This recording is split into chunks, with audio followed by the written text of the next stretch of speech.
पता है, एक औसत इंसान अपनी जिंदगी के लगभग 10 साल सिर्फ और सिर्फ मोबाइल स्क्रॉल करने में बिता देता है। 10 साल, सोचिए।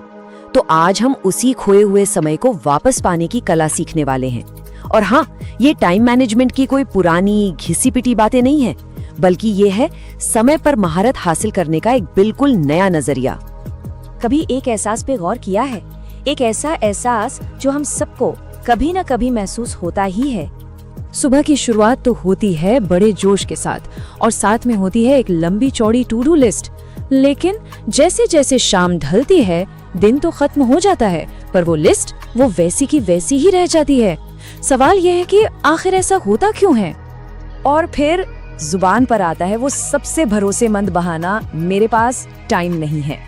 ये 3 शब्द शायद दुनिया में सबसे ज्यादा बोले जाने वाले झूठ में से एक हैं। हम सब इसे इतनी बार दोहराते हैं कि आखिरकार इस पर यकीन भी करने लगते हैं। तो चलिए आज इसी झूठ को तोड़ते हैं। देखिए, असली समस्या समय की कमी की है ही नहीं। असली समस्या है बिखरे हुए ध्यान की, यानी हमारे फोकस की कमी। और यकीन मानिए, यही वो एक सच है जो सब कुछ बदल कर रख सकता है। और इसीलिए हम यहाँ टाइम मैनेजमेंट की उन पुरानी तरकीबों को अलविदा कहने वाले हैं।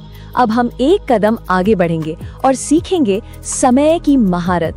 ये समय के पीछे भागना नहीं, बल्कि समय को अपने इशारों पर चलाना है। सोचिए जरा, समय ही तो वो इकलौती चीज है जो दुनिया में हर किसी को बराबर मिली है।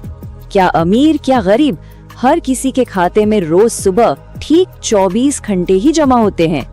तो फिर ऐसा क्या है कि कुछ लोग इतने कामयाब हो जाते हैं और कुछ वही के वही रह जाते हैं? सारा फर्क है महारत के उन सिद्धांतों का जिन्हें कामयाब लोग अपनी जिंदगी में उतारते हैं। तो इस खास नोटबुक में महारत के वही 6 अध्याय हैं। पहला, समय की असली समस्या क्या है। दूसरा, 3 का नियम। फिर हम बात करेंगे अपने समय को ब्लॉक करने की और पार्किंसन के नियम की। उसके बाद आएगी डिलीट की ताकत, और आखिर में अपनी एनर्जी को मैनेज करना, समय को नहीं। तो चलिए पहले अध्याय से शुरू करते हैं, 3 का नियम।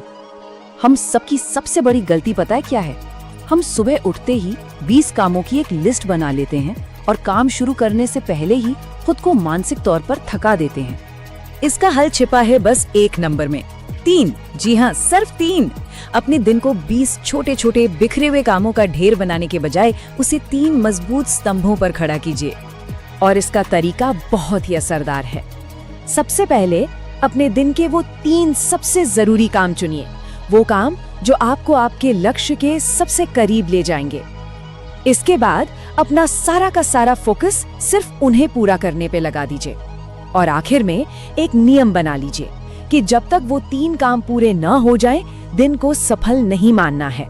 बाकी सब कुछ, चाहे वो ईमेल हो या सोशल मीडिया, वो बस शोर है।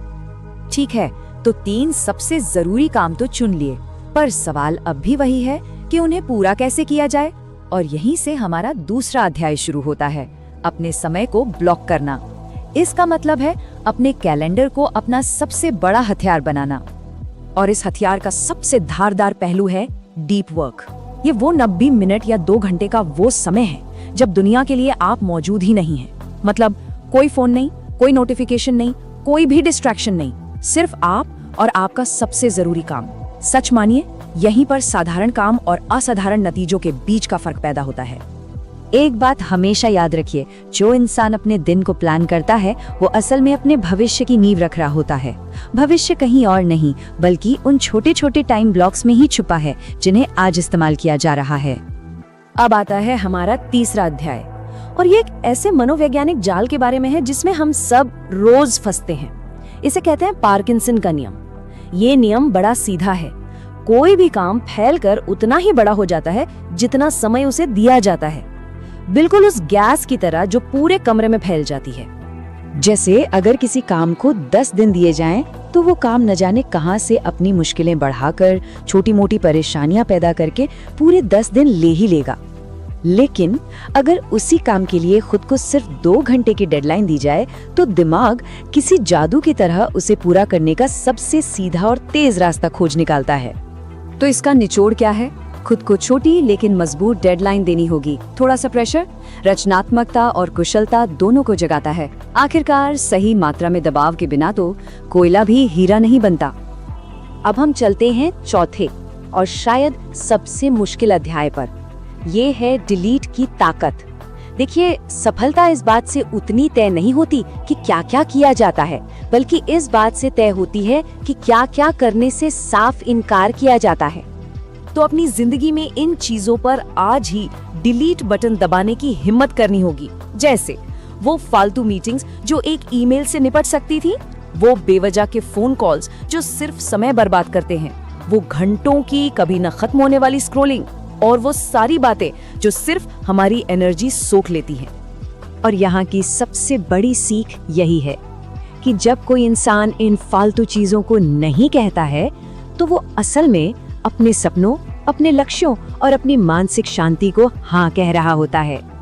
और अब हम आ गए हैं महारत के 5वें और सबसे जरूरी अध्याय पर।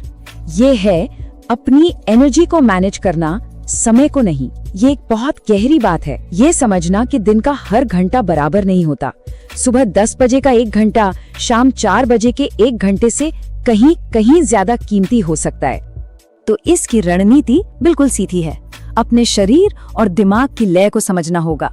जब एनर्जी अपने पीक पर हो, तब सबसे मुश्किल, सबसे रचनात्मक काम हाथ में लीजिए। और जब एनर्जी कम होने लगे, तो आसान काम निपटाइए, जैसे ईमेल का जवाब देना या अगले दिन की योजना बनाना। ये अपनी बायोलॉजिकल बैटरी का सबसे स्मार्ट तरीके से इस्तेमाल करना है। तो इस पूरी बातचीत को समेटने से पहले बस एक विचार को अपने मन में गहराई से उतरने दीजिए। अगर पैसा खो जाए तो उसे दोबारा कमाया जा सकता है, लेकिन जो समय एक बार चला गया, वो दुनिया की सारी दौलत से भी वापस नहीं खरीदा जा सकता। ये सुनने में शायद कठोर लगे, लेकिन यही सच है।